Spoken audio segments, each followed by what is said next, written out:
to Hey, Bill DeYoung here, and welcome back to the Catalyst Sessions. We've been gone for a week. Maybe you didn't notice, but I did. We have another exciting project that we're about to announce, and I spent the week working on that. I can't wait to tell you about it. We're still here with the Catalyst Sessions. This is episode 102.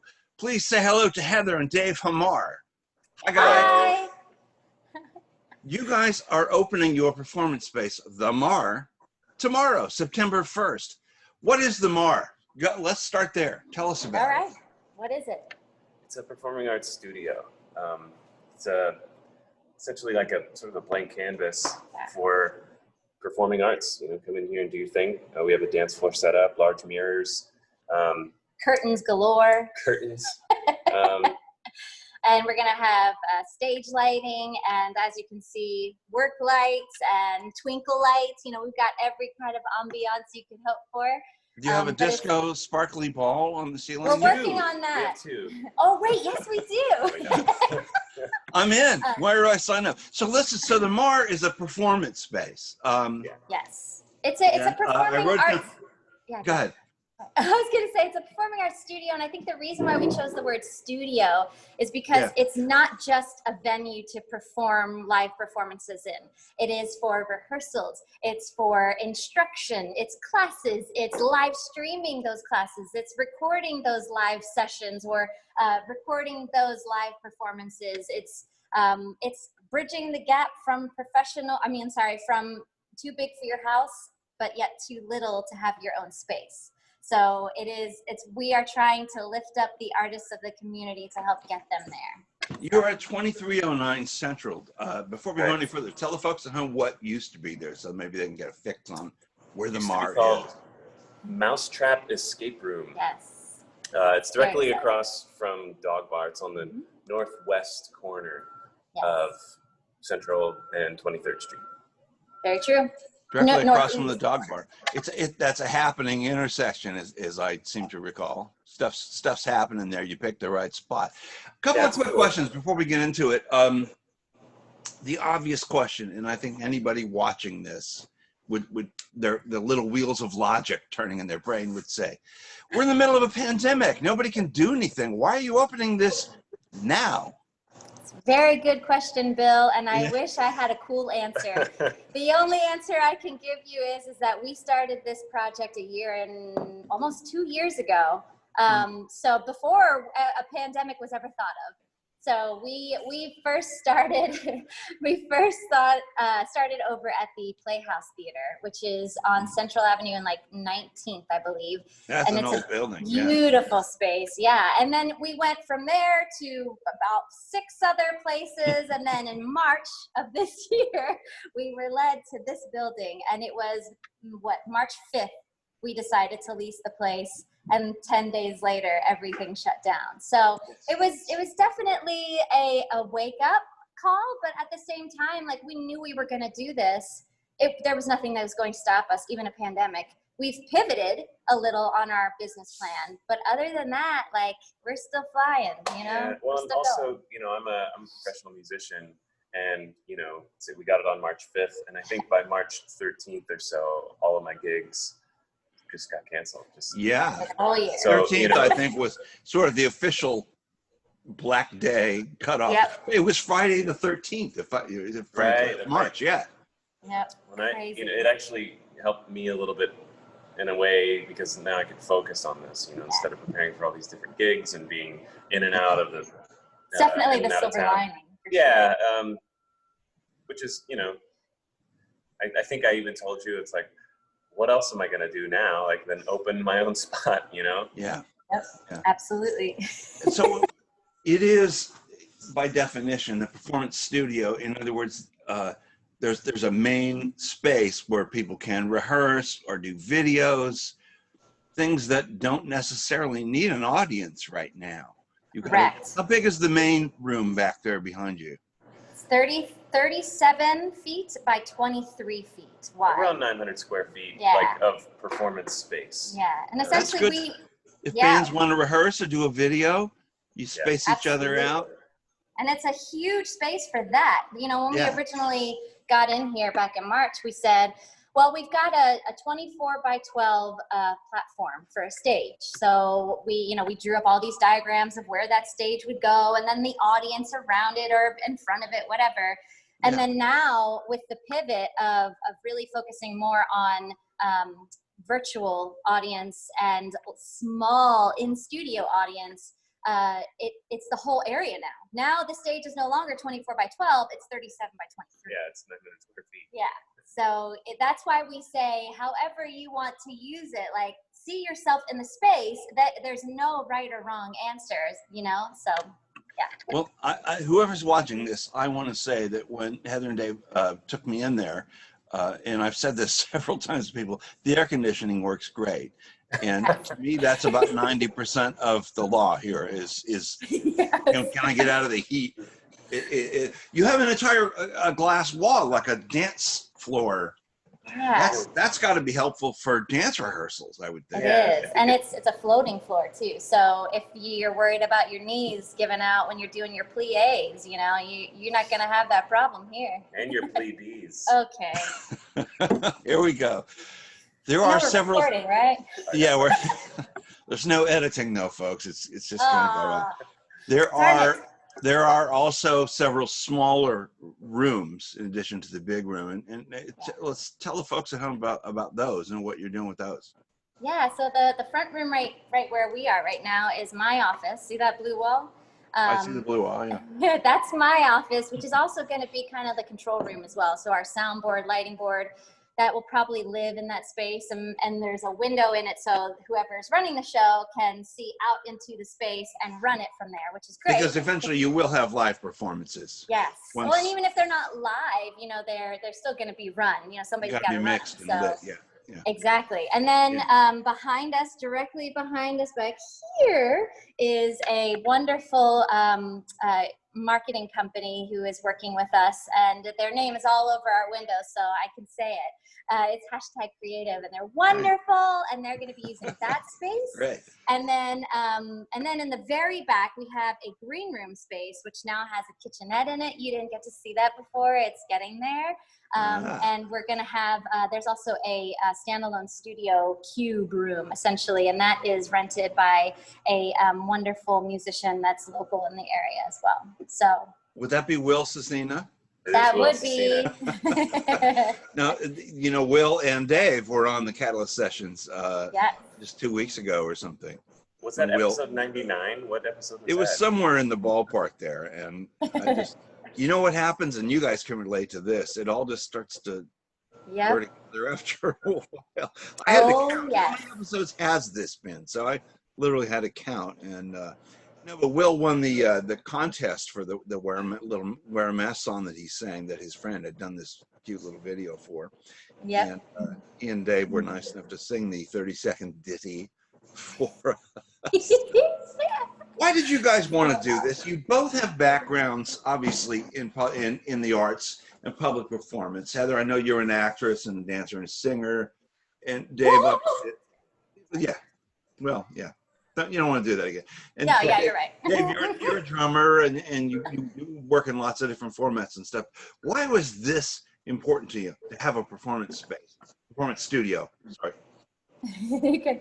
Well, for her, and she's always wanted to wear all of her hats.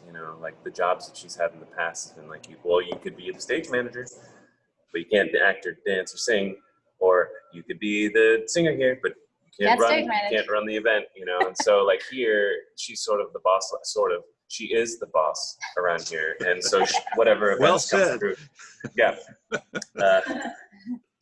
she can do all of that. And for me, I love playing drums in bands and bars and, going on tour and stuff, I love it, but it's impossible right now. And I'm not sure if in 10 years I'm still going to be wanting to load my stuff out of the smoky bar at 2 a.m. So here, I think it'd be a great place for me to, put my stamp on the local musician community. Because aside from drumming, I also compose music, and I love collaborating and writing with other people, and I love working with kids and helping them get to the next step that they want to get to. So it's kind of nice, I would guess, to be part of the hub. You know, it's like, Yeah. everybody come here. We'll Yes. do it here. Yes, How that was about it. That's actually How about you, the Heather? word. I mean, you told me that you had worked at Busch Gardens and a couple of other places like that for quite a long time. Put in your words for me. Why did you want to do this? I mean, Well, Dave told me why you wanted to, but you tell me. I ever since high school, when I got really into choir and drama, and just the theater life, it was overwhelmingly wonderful for me in my world. And ever since then, I've always had this like feeling of, I want to do a performing arts center. At that point in time, a performing arts center for me meant like, you know, you do dance and then you include acting and then you include singing. And that was pretty much how it was. And when he and I first started dating years ago, I remember us walking down Bayshore and we're having this long talk. And he said, so what's your dream? And I said, I want to open a performing arts center. And he said, oh, that's awesome. I said, the thing is like, I have no idea how to start that. You know, like, I don't have any money. I don't have any, like, I have some connections kind of, but I don't really know where to start. And I remember that moment, you know, fast forward to now and seeing this all come together. It's great. Like, I didn't know in that moment that I could do something like this, and it's here. So this has been a dream of mine ever since high school.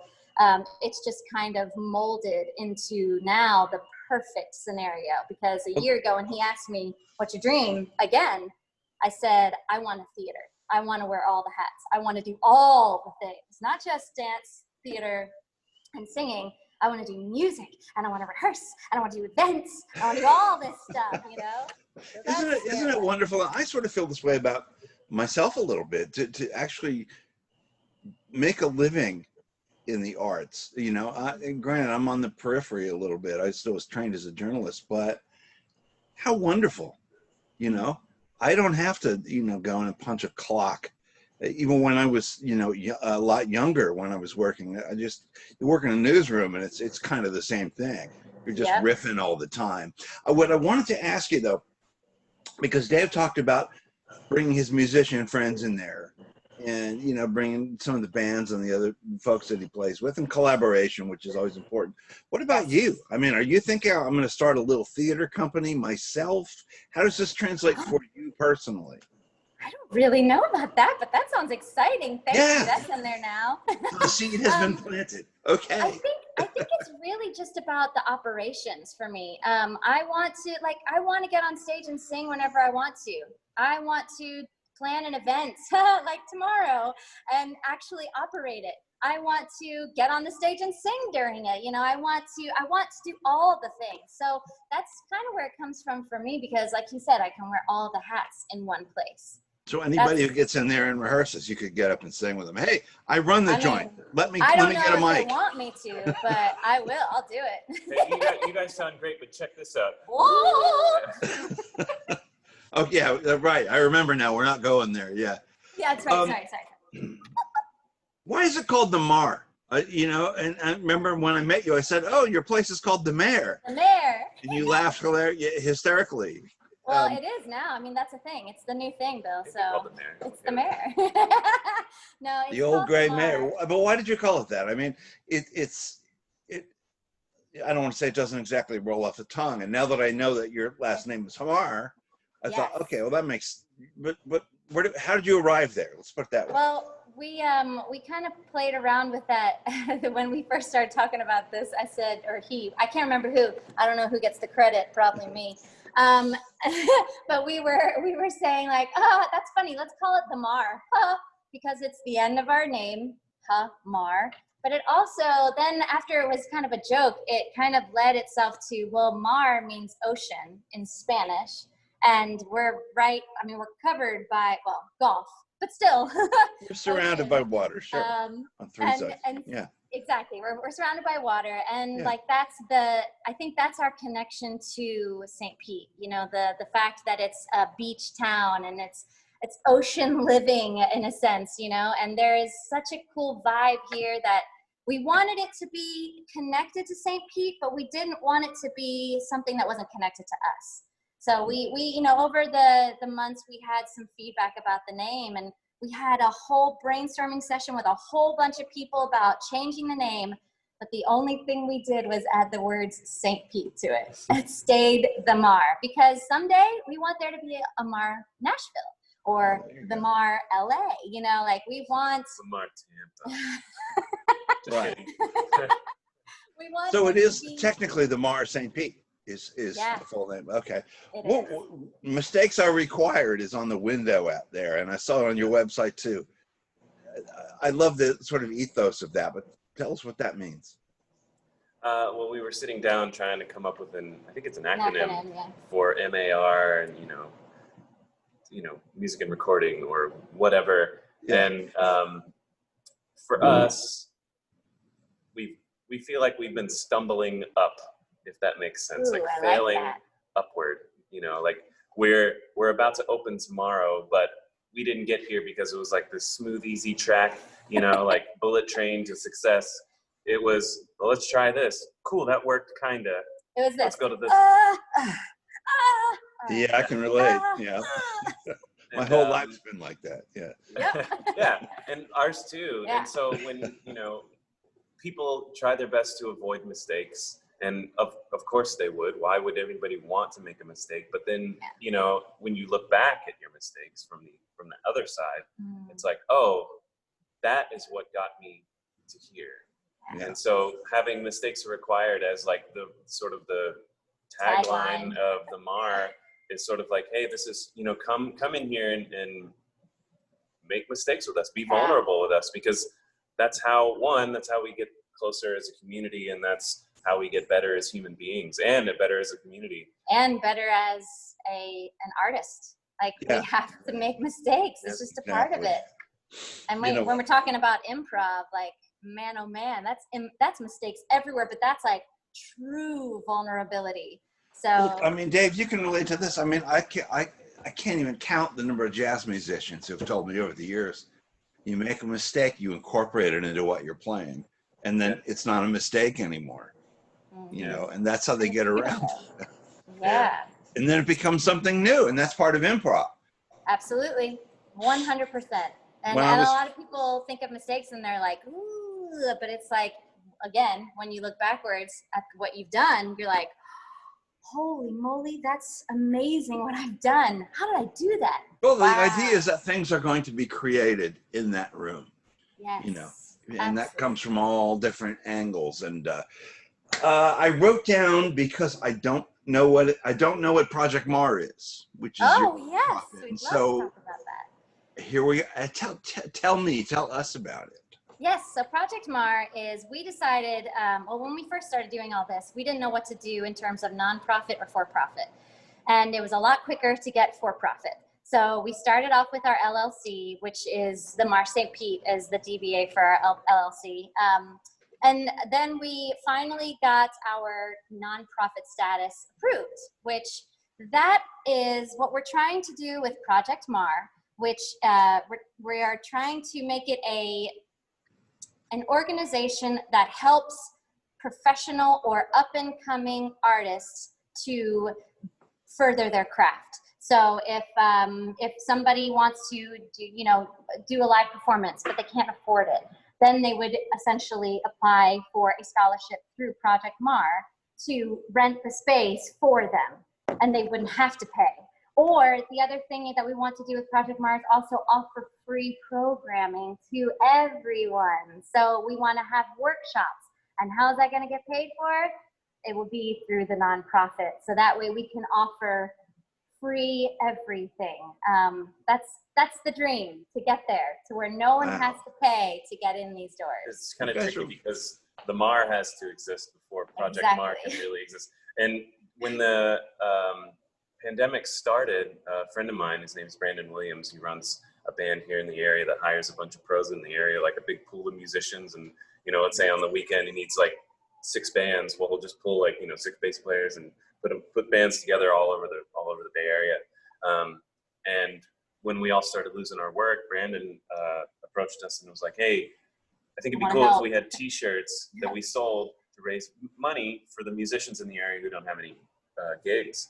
And we're like, great. He was like, well, I know you guys have a nonprofit, so maybe you could totally use it for that. And we're like, All we right. do have a nonprofit and we can use it for that. Let's do it. Yes. So our first campaign was the shirts that say, "Let music be the cure." And on the first of every month, we were having a telethon. We're skipping it this month because Obvious reasons. You're busy.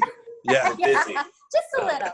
Yeah. But next month it's going to come back and, we're going to try to sell t-shirts or whatever. But We've been able to help 15 musicians, giving them grants already.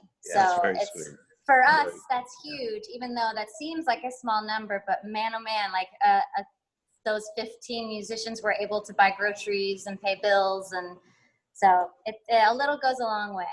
Well, before we talk about what happens Tuesday, before we talk about opening day, the MAR will be available for rental. In other words, you just, I want Tuesday through Thursday and whatever, and you work it out, that kind of thing. And eventually, when COVID is gone, as it will be gone one of these days.